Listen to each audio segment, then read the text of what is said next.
Welcome to Tech Conversations with Grace Chng, a podcast series by News on Tech. We have Zheng, Vice President, Advisory at Ensign InfoSecurity with us. In part one of this podcast, he spoke about the rise of an underground cyber threat ecosystem where cybercriminals can easily buy sophisticated phishing kits and ransomware as a service programs, dramatically lowering the barrier to entry for conducting attacks. In this episode, he shares with us the weaponization of AI.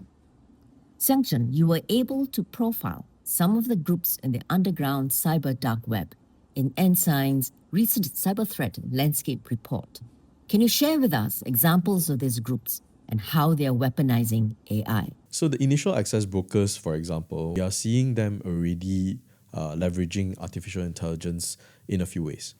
One is to do what we call reconnaissance, doing research on potential victims. Today, they would invest harder using AI to leverage at scale very broadly, hone in on potential vulnerables, and then see whether these are interested parties for themselves for targeting. Increasingly, we are seeing generative AIs generated phishing messages that are uncannily realistic and fitting of their personas, whether that be a Microsoft help desk, call center engagement, or reach out, pretending to be your ISP, or some service that you are more likely to be regularly using, or a communication that you would typically expect. And the style, language, and all that is aligned to what you would expect. So gone are the days where we see phishing telltale signs, which is the wrong punctuation, bad grammar. In fact, now bad grammar is better for people to then say this is likely not generated by AI. But so there is a perception of breaching trust because the believability angles are being challenged right now through phishing. And we also see that coming in the perspective of voice as well as visual. We've seen that there are applicants in the recruitment process done through remote, whether that be a Zoom call or Teams call. And actually, the person or representation that you're seeing is actually not the person that you're interacting with. Going back to the underground economy, because there's so much interaction, subcontracting and outsourcing as what we do in business, there's so much sharing of knowledge, playbooks, and tools. And some of these tools, as maybe I did not highlight enough, is that generative AI is also being used to prototype exploits, platforms creation. We now hear about vibe coding, so you don't really need to be a hardcore programmer to be able to develop a functional piece of code. Whether it's going to be a very useful and without flaws is a question mark, but functional code, probably there's a good chance that you can get there with sufficient prompt engineering. But with this kind of accelerating contributing factors, then that is where, number one, the volume of attacks are rising. Number two, the scale of reach and the success factor is also rising. And you also see more state-sponsored campaigns. So the state-sponsored campaigns has always been around. We are observing more related to state-sponsored threat groups, but that doesn't necessarily mean that their activities have risen. What we hypothesize is that because organizations have been instrumenting their network progressively over the last few years, there's been investment in the technologies and making sure that there's visibility and monitoring. So you're able to see more. Right. Because you're looking for it. Yeah. That's one part. The second contributing factor could be that because of the geopolitical tensions, because of the trade tensions that are now underway, there is a need for state-sponsored actors or threat groups to adjust their missions.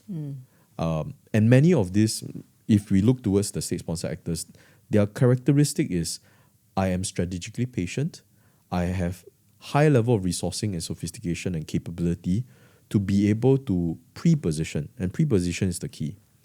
Where we are observing them more, in quotations, is likely because they are adjusting their pre-positions based on their mission orientation. So they're in stealth mode. They are always In stealth mode. Their preference is to be in stealth mode. And then they remain there for a long time. Yeah, until their mission requires them to cause the end effect. Right. And what would a state-sponsored threat group's end effect typically look like? One is espionage. That means they're harvesting information to benefit their mission. The second would be disruptive or destructive effects. That usually can be the back of conflicts that happen between states, Yes. or there are materialized kinetic effects that, as we are seeing in the Russia-Ukraine wars. Right. Yeah. Okay, so in Asia, I mean, I'm sure all businesses are interconnected globally, but with focus on Asia, if an attack happens in one country in North Asia, can other countries like Singapore be impacted as well? The key trend and the danger that we are seeing is what we call the cyber supply chain risk. And you are right. Every organization today doesn't do everything about the business operations by themselves. Right. So that's one aspect. You are outsourcing with many business partners, and they are scattered around the world, and they can do further outsourcing. So that's one dimension to pay attention to. The second and third dimensions of the cyber supply chain involve the products and services that you use in the technology space. So these are the hardware and the software. Right. Your hardware is also assembled with components coming from many places. Likewise, your software uses many reusable software components that may be developed in many different places around the world. Some might be commercial components, some might be open source components, and they are all just being assembled together to allow you to carry out your business. So the butterfly effect becomes more and more real today, where the flutter of the wings of a butterfly in one place can cause a wind or a typhoon to happen somewhere else. That is exactly what we are seeing today. So we go back towards Log4j or SolarWinds. A small software reusable component like Log4j is embedded into many other software solutions, of which they are installed and used by many other parties. That kind of systemic implication is wide-ranging without very clear documentation and inventory about, oh, actually I have it there. We think about it, so this is what we call the software bill of materials. We like to think that we have the ingredients list as we see in our food that we buy off the supermarket. That it tells you these are, there's whether there's gluten, whether there's some nuts inside there, and any allergens and so on and so forth. The software bill of materials have been an effort in the last 5, 6, close to 10 years. But we are only starting to see some of the effects come out. Right. The better inventory of the components within a software solution that we see, which hopefully helps us better manage the vulnerabilities and risks that come in because of us being dependent on that product.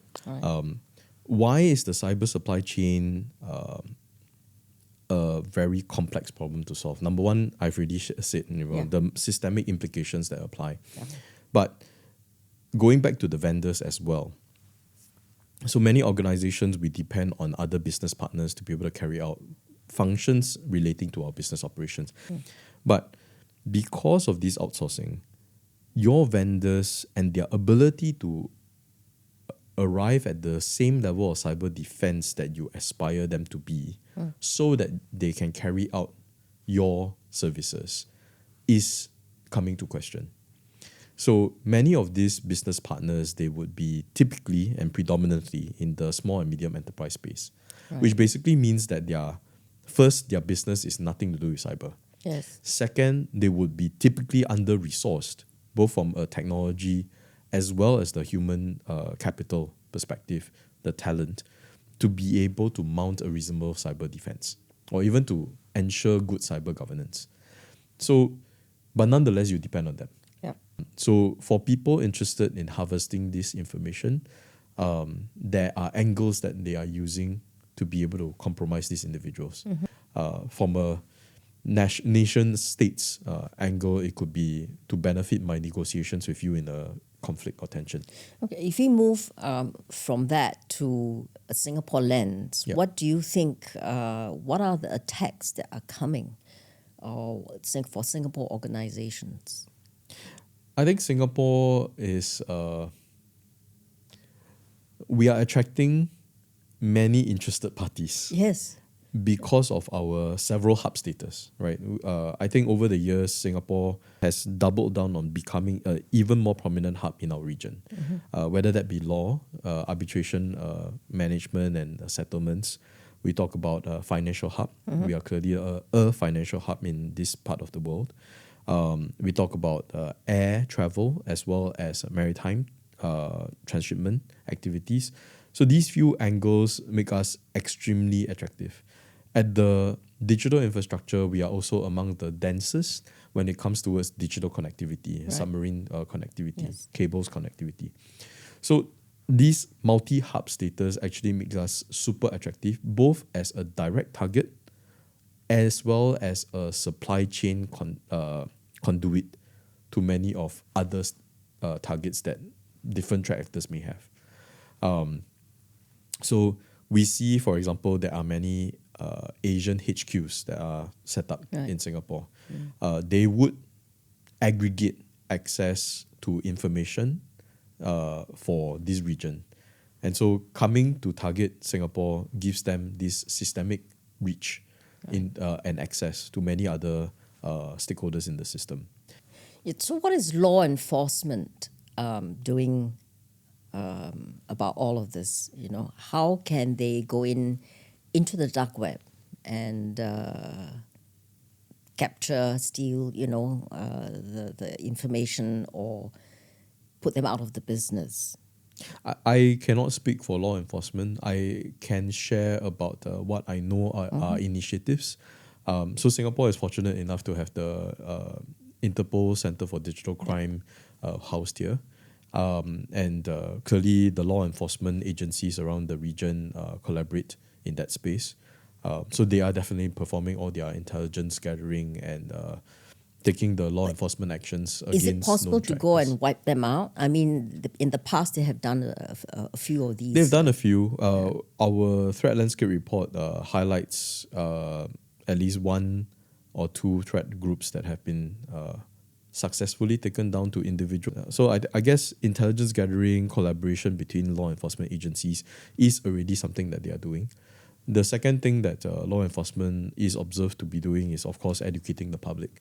I think Singapore, we're very fortunate where we have like the Scam Shield and the Cyber Safe initiatives that's trying to educate our general public that, please, if you send something amiss, don't go and engage with it. Make sure that you install Scam Shield on your phones so that you filter out some of these opportunities comes to play. Yeah. Okay. So the last question, CEOs, how should they, look at cyber threat intelligence and how can they use it to protect their business? What would you recommend to CEOs? I think business leaders should see cyber threat intelligence no different from business intelligence. Why would a CEO or an executive want to read the Financial Times? Why would they be interested in market intelligence, whether that be from Bloomberg, Reuters, and any other outlets? It's to gain an awareness and situation awareness and understanding, and to hopefully use those insights to adjust their own business strategies and operations. Cyber intelligence today is akin to that, where I always say this to my clients, business is cyber and cyber is business. Because today it is very hard for a business to be operating in manual operations mode. More likely than not, 90%, if not higher, of your operations are all digitally enabled. Yes. And your manpower is already resourced and structured towards that outcome. So gone are the days where I can say, okay, I'm serving, let's say, 1 million customers every day, and then I switch to manual operations and I can survive with 1,000 engagements. That clearly is a defunct business. You will be loss making. So businesses need to then think about it that cyber's issues are also business issues. And cyber threat intelligence informs you so that you can see it as one dimension of risk that you need to address, commensurate to operational risk, financial risk, regulatory risk, and any other dimensions of risk that a typical business should be mindful of. So they can subscribe to a cyber threat intelligence service. That's basic. That's basic. But if they want to do it in-house, is it technology or a talent issue?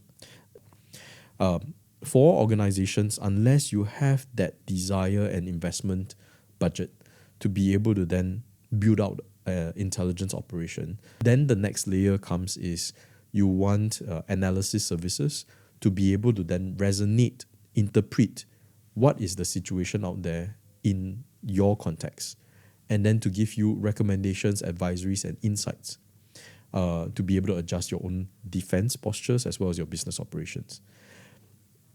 At that same level, you can participate in communities. So there is no shortage of what we call information sharing analysis centers, ISACs, as well as industry-oriented communities that will share what we say as information sharing. So neighborhood watch scheme. I smell smoke. I don't know where the fire is. Let me just tell everybody, I think I'm smelling smoke. So there should be fire in our vicinity, but I don't know where it is. So the people in that community becomes aware. Of course, there's intelligence sharing. Intelligence sharing is then somebody confirmed. There's some victimology. There's some data about what these kind of attacks would look like, and therefore shares those signatures to the community to then be able to then go towards the next level, meaning apply the defenses, take preemptive measures, and so on and so forth. At the highest level is then you have the talent pool to continuously consume, whether that be the information, the intelligence, the insights, and advisories, to then stitch a strategy at the cyberspace for your defense operations. And how much of this can large companies help the supply chain? So large companies typically are well-resourced to be able to do these kind of activities. So that's useful. And we see that coming from major technology platform operators, the likes of your Microsofts and Googles, where not only are they doing their own intelligence operations, but where necessary, they share insights to the larger community, their customers as well, which is very similar to what Ensign is doing. So can you look into your crystal ball for 2026? What are the couple of things that you think will emerge? I think we will see more overt activities relating to state-sponsored attacks. And it's mainly because the geopolitical tensions are not going away. In fact, we are seeing signs of escalations. The trade tensions are also fueling some level of industrial espionage, whether driven by state or driven by organized crime groups or other purposes. I think that's one space. The intensity and sophistication will likely rise. The second would be that we are seeing the fragmentation of technology coming into more prominent signatures. So very quickly, it's especially in this part of the world, we are very familiar with the Western technology stack, your Windows, your Linux and whatnot. Then we are also seeing the emergence of Eastern technology stack, largely proliferated and being developed by the East Asian states, that be the South Koreans, Japanese, Chinese included. And they're building unique technology stacks under their own philosophies and concepts. And also under their own language, right? Exactly. And then you see, especially coming from Europe, there's this new drive towards open source adaptation or open source use. When it comes towards this part of the world, or generally any multinational company, you will have mixes of these different technology stacks. They are forced to be integrated together to be able to achieve your business effects or operations. This level of integration will cause what we call integration vulnerabilities. So the products themselves will inherently have vulnerabilities. And as history has proven, there's no shortage of discovery of vulnerabilities. Yeah. And it's a perpetual race to try and close those gaps and patch those vulnerabilities. But where is more troubling is these integrating parts that now create fault lines. There's the juncture of the integration. Yes, you have so many different reusable components combining together. Likewise, the hardware space. When all of them are being interlinked together, that effect of where the integrating fractures are or the vulnerabilities are multi-scale. And that's a problem that I think will emerge as what we are seeing as the evolution of disruptive effects. We've gone are the days where the disruption impact is just simply a denial of service attack or even a distributed denial of service attack. The disruption as an outcome is because my systems are not so easy to restore. Right. They are so interconnected and complex in nature that just having one part not working properly will cause a much larger systemic disruption akin towards cyber supply chain risk and so on and so forth, because the complexity has risen. So these two are, I think, what we are definitely observing. I think if I were to call out a third, AI-oriented attacks will likely come to some level of significance, less in just what we call the initial access broker space, but more likely the exploit platforms, maybe even having an AI navigate an organization that might see first emergence in the coming years. Well, thank you very much, Zheng. That wraps up our discussion today. Thank you for outlining the new cybersecurity threat landscape and illuminating us with all the insights. So to our listeners, you can catch this podcast on Spotify and Apple Podcasts. And remember to give us a review. Thank you.